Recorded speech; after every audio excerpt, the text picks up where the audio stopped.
정대기 변호사입니다. 저는 2025년 9월 5일 날 법제사법 제1소위원회에서 열렸던 공청회 유일한 야당 측 참고인으로 참석해서 한 8시간 동안 이야기를 계속 듣고 있었는데요. 사실 듣고 있으면서 굉장히 재밌었습니다. 왜냐하면 검찰의 권력 남용에 의한 피해자를 변호했던 변호사들이 나와서 했던 말들은 대체로 사실에 대한 증언이라기보다는 약간 종교 집단에서 간증 또는 연극 대사처럼 들렸습니다. 굉장히 그래서 지금 현재 진행되고 있는 이 검찰청 폐지에 대한 논의가 특정 사건에 대한, 극히 일부의 사건에 대한 경험을 바탕으로 한 분노의 근거에 있는 게 아닌가. 그래서 굉장히 걱정스러운 마음과 법치주의를 걱정하는 마음으로 나왔고요. 그래서 오늘 제가 넥타이를 파란색으로 맨 이유도 제발 이런 논의를 그냥 국힘에서 하는 얘기니까 흘려듣지 마시고 제발 들어달라는 의미에서 제가 파란색 메고 왔습니다. 사실 저희가 우리나라 사회에서 근 70년 동안 민주화운동을 따지면 6, 70년 동안 계속 투쟁해오고 했던 이유가 기본적으로 법에 의한 지배, 룰 오브 로우를 위해서 투쟁해 왔습니다. 우리가 당시에 30, 40년 전에 가장 배척하려고 했던 게 일당 독재라든지 또는 룰 바이 로 해서 법을 수단으로 의한 지배, 나치 시대도 마찬가지죠. 그런 걸 배척하기 위해서 투쟁해 왔습니다. 그런데 지금까지 진행되는 모든 논의는 이것을 완전히 논외로 하고 룰 바이 로를 완전히 정착시키겠다는 논의로 보입니다. 아까 교수님께서도 말씀하셨고 김종민 변호사님께서도 말씀하셨는데 내란 특별재판부 설치법을 제가 보고 나서 굉장히 충격적인 마음을 금할 수 없었습니다. 사실 우리 헌정사에서 내란 특별재판부가 설치된 경우는 광복 이후 그리고 4.19 혁명이라는 딱 2차례 뿐이었고 그것도 헌법에 직접 처벌할 수 있는 근거조항이 있었습니다. 헌법 개정 절차를 통해서 과거에 있었던 잘못된 사람들에 대한 처벌을 하도록 했는데 지금 특별재판소 논의는 이것이 완전히 빠져 있습니다. 지금 특별재판소 설치를 주장하는 사람들은 내란이라는 특수한 환경하고 그리고 기존 사법부, 법원이 내란에 직간접적으로 관여되어 있기 때문에 부득이 내란 특별재판소를 설치해야 된다. 특히 현재 내란 재판을 담당하는 법원이 정치적 편향성을 띠고 있다. 그리고 내란 특별재판부 설치가 되면 윤석열 전 대통령이 임명했던 대법관은 내란 특별재판부 임명에서 제척된다는 사유까지 담아놨습니다. 기본적으로 일단 반박하면 우리 법원은 똑같은 내란 사건이었죠. 이석기 내란 음모 사건에서 특별재판소 설치하지 않고 법리에 따라서 1심, 2심, 3심 다 처리했습니다. 그리고 현재가 8.15나 4.19 같은 혁명적 상황이 아님이 명백합니다. 지금 특별재판소를 설치를 주장하면서도 헌법 개정 절차를 전혀 밟지 않고 있는 점도 문제점입니다. 사실 기억하실지 모르겠지만 10몇 년 전인 신영철 대법관, 2008년도에 신영철 대법관이 당시 광우병 시위 관련된 사건에 대해서 좀 신속히 재판할 것을 이메일로 관련 재판부에 전달을 했다가 이게 사회적으로 난리가 나고 신영철 대법관은 탄핵 발의가 되고 하는 일이 있었죠. 그리고 전국 법원에서는 전국 법관 대표회의를 열어서 이에 대한 규탄하는 성명까지 발표됐습니다. 그리고 또 아시겠지만 불과 10년 가까이 됐나요?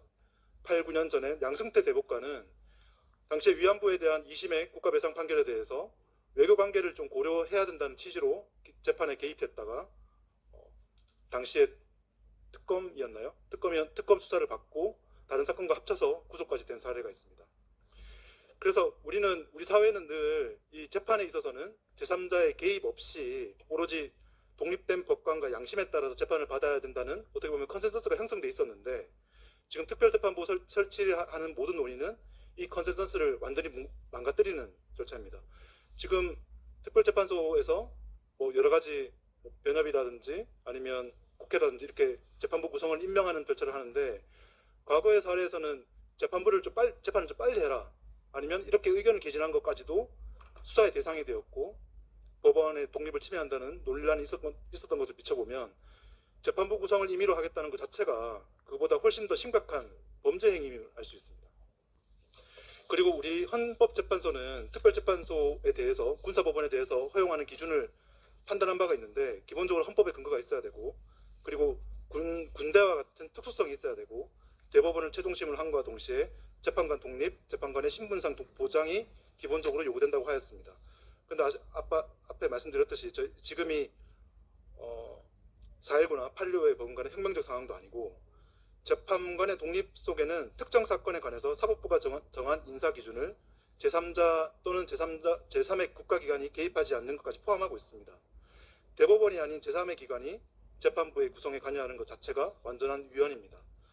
재판관의 신분상 보장은 헌법과 법원조직법 및 법관 정원법에 따라서 신분과 재직기간이 보장되고 사법부에 따라서 인사의 독립성이 인정되는 것까지 포함합니다. 제3자가 사법부의 구성과 재판관의 인사에 개입할 여지가 조금이라도 있다면 이것은 헌법재판소가 말하는 특별법원의 허용 기준을 일탈하는 것입니다. 그리고 그 윤석열 전 대통령이 임명한 대법관을 그 재판부에서 제척하도록 되어 있는 법률안 역시 사실 대통령이 임명한 것은 국가 원수의 지위에서 한 거지 그게 재판부 구성을 배제하는 사유를 삼는 것 자체가 임의적으로 재판부에 개입하는 하나의 증거라고 할 것입니다. 헌법 27조 2항은 헌법이 허용하는 경우, 그러니까 군사법원을 말하죠. 허용하는 경우 외에는 모든 국민은 일반 법원에서 재판받을 권리를 명시를 하고 있고 이것은 사실상 헌법상 기본권입니다.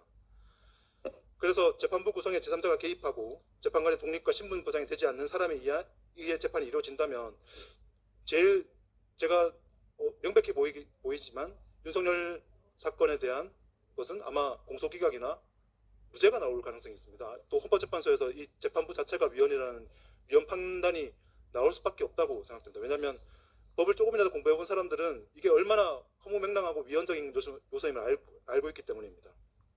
그래서 지금까지 뭐 특검이라든지 검찰, 경찰, 공수처가 수집했던 모든 증거가 다 위법 수집 증거로 날아갈 가능성도 있습니다. 과연 지금 이걸 추진하는 사람들이 이걸 바라는 건지 정말 알 수가 없습니다. 검찰 폐지에 대해서 아까 많은 분들이 말씀하셔가지고 짧게 설명드리겠습니다. 검사는 준사법기관입니다. 그 여당 측 국회의원님께서 검사가 어떻게 준사법기관이냐 그런 법이 어디 있느냐 이렇게 말씀하시던데요. 대법원은 2008년도에 어떻게 판시를 했냐면 인권 침해 소지가 많은 수사 분야에서 국민의 인권과 자유를 보호하기 위해 우리 헌법과 법률은 검사 제도를 두어 검사에게 준사법기관으로서의 지위를 부여하고 철저한 신분 보장과 공익의 대변자로서 재판 의무를 지워 사법경찰 관리의 수사에 대한 지휘와 감독을 맡게 하였다고 판시를 했습니다. 사실 검사라는 제도 자체가 헌법에 규정돼 있을 뿐만 아니라 이 준사법기관 그러니까 사법 절차의 하나의 축으로서 기능한다고 법원이 보고 있고 이것을 흔드는 것은 중대한 위헌적 상황이 도래할 수 있음을 이미 여러 차례 밝혔습니다. 그리고 지금 2021년 형사법 개정 그리고 지금 또 2025년도에 중수청 등 또 형사법이 개정될 예정인데요. 지금 제가 경험했던 그리고 제가 주변 변호사들한테 들었던 사례를 중심으로 몇 개 설명드리겠습니다. 지금 경찰 측이나 아니면 민주당 측에서 말했던 것 중에 어차피 검사가 기소 여부를 통해서 사건을 통제하기 때문에 문제가 없다고 말하지만 그것은 지금 고소 사건에 대해서는 유일한 통제 장치가 이의신청 절차가 있습니다. 근데 고소 외에 뭐 고발이라든지 아니면 112 신고, 진정, 제보 이런 것은 통제 장치에 검사의 통제를 할 수 있는 방법이 없습니다. 그 정권 송치 그러니까 모든 사건을 검사에게 송치하지 않는 이상 그 고소외 사건에 대한 통제가 불가능해졌습니다. 제 경험이긴 한데 제가 여러 가지를 고소를 했는데 어떤 것은 고소 사건이고 어떤 것은 고발 사건이었습니다. 그런데 경찰이 고발 사건에 대해서 불송치를 했는데 불송치 근거가 굉장히 애매하고 모호해서 이게 거기에 대한 그 형사법 규정 245조의 5 제2호를 보면 그 기록을 일단 검사에게 송부하고 검사는 90일 내에 다시 기록을 반환하도록 되어 있습니다. 그래서 저는 검사실에 계속 전화를 걸고 서류를 넣고 이걸 다시 한번 봐달라고 했는데 09시에 접수된 사건 기록이 10시에 1시간 뒤에 경찰로 반환되어 있었습니다. 검사 입장에서는 이것을 자신이 다시 직접 수사할 수 있는 권한이 없기 때문에 어떻게 보면 검토를 제대로 안 하고 그냥 반환을 한 거죠. 어쩔 수 없이. 이게 단지 제 경험뿐만 아니라 아마 김혜원 변호사처럼 장애 인권 변호사 측에서 하는 대부분의 사건이 고발 사건일 텐데요. 그런 사건에서는 검사의 통제 장치가 지금 완전히 허물어져 있습니다. 그런 장애인 있는 사건이라든지 아니면 미성년자 사건 아니면 법의 보호를 받지 않는 지적 능력이 좀 떨어지는 사람에 대한 사건은 사실상 지금 우리 사법체계 통제를 완전히 벗어나 있다고 해도 과언이 아닐 것입니다. 그리고 지금 아까 윤수성 변호사님께서 여러 가지 이의신청 사건에 대해서 말씀을 하셨는데요. 이의신청을 고소사건에서 이의신청을 하면 왜 이게 제대로 수사가 빨리 안 되는지를 설명드리면 고소사건에서 불송치를 하면 고소인이 이의신청을 합니다. 이의신청에서 검찰 사건이 가면 그 경찰 사건 번호가 없어지고 검찰 사건 번호가 새로 부여됩니다. 그러면 그 사건은 검찰 사건이 되고 경찰 사건이 아니게 되는 겁니다. 그래서 검사가 보안 수사 지휘를 내리면 경찰은 그 사건이 자기 사건이 아니기 때문에 그냥 대충 보고 다시 검찰에 송치하더라도 그 사건은 사실 끝난 거고 검사 입장에서는 다시 송치받은 사건에 대해서 재수사 지휘나 보안 수사 지휘를 내렸던 검사가 그 사건을 담당한다는 보장도 없습니다. 그러면 그 담당한 검사가 또 재수사 지휘를 내리면 또 다른 사건 번호가 또 부여됩니다. 그렇게 몇 번 부여된 사건 번호가 지금 사실상 공중에 떠다니는 사건이죠. 내가 고소했던 사건이 어떻게 통제되고 있는지 사건 번호를 보통 통제를 하는데 그게 지금 사실 알 수 없는 미궁의 상태에 빠져 있게 됩니다.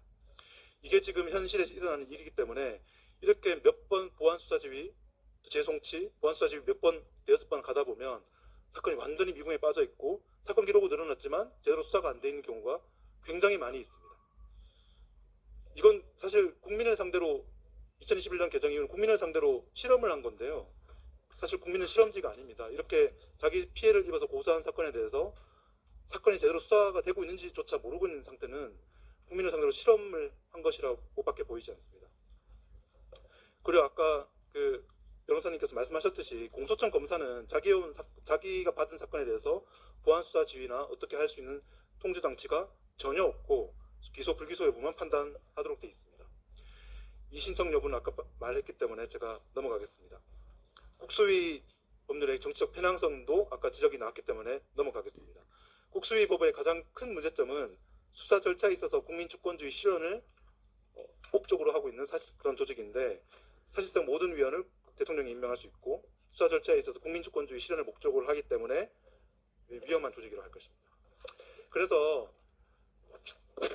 지금 이처럼 근 70년간 우리 사회가 투쟁해서 얻었던 형사사법 절차 이것은 사실 선진국에 각받게 이룩했는데 근 몇 년간에서 이게 다 허물어지고 있습니다. 이렇게 되면 사실 피해를 보는 것은 국민이고 국민들은 자기 피해를 호소할 방법이 없게 됩니다. 앞으로는 변호사를 구해서 이 모든 복잡한 절차에 대해서 대응할 수 있는 사람만이 자신의 피해를 회복할 수밖에 없을 것입니다. 형사사법 절차는 100년 뒤를 상정하고 준비를 해야 되는데 과연 100년 뒤에 이 지금 이렇게 형사사법 절차를 바꾸려는 사람들에 대한 평가가 어떨지 궁금합니다.